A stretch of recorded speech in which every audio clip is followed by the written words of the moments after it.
KSRTC Palakkad depot ഉദ്ഘാടനം ചെയ്ത് വർഷം 4 കഴിഞ്ഞിട്ടും ബസ്സുകൾ നടുറോഡിൽ തന്നെ. ആർക്കും ഉത്തരവാദിത്തമില്ലാതെ സർക്കാർ ബസ്സുകൾ. 2022 നവംബറിലാണ് കെഎസ്ആർടിസിയുടെ പാലക്കാട് ജില്ലാ ഡിപ്പോ ഉദ്ഘാടനം ചെയ്തത്. നീണ്ട 7.5 വർഷത്തിന് ശേഷമായിരുന്നു കെട്ടിടം നിർമ്മിച്ച് പ്രവർത്തനത്തിന് തുറന്നുകൊടുത്തത്.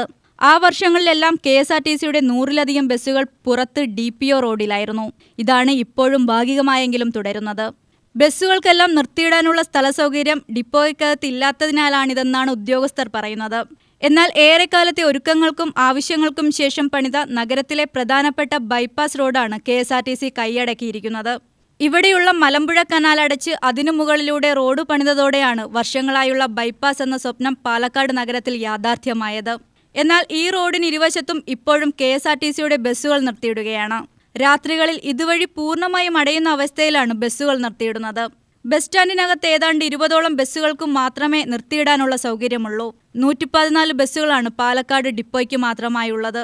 ഇതിനു പുറമെ മറ്റിടങ്ങളിൽ നിന്ന് വരുന്നവയും ഇതര സംസ്ഥാന ബസ്സുകളും ഇവിടെ എത്തുന്നതോടെയാണ് റോഡിനെ ആശ്രയിക്കേണ്ടി വരുന്നത്.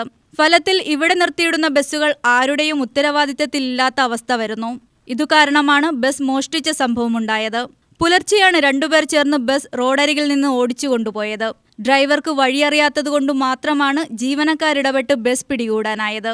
അന്യസംസ്ഥാനത്ത് നിന്ന് വന്നവരായിരിക്കാം ബസ് മോഷണത്തിന് പിന്നിലെന്നാണ് നിഗമനം.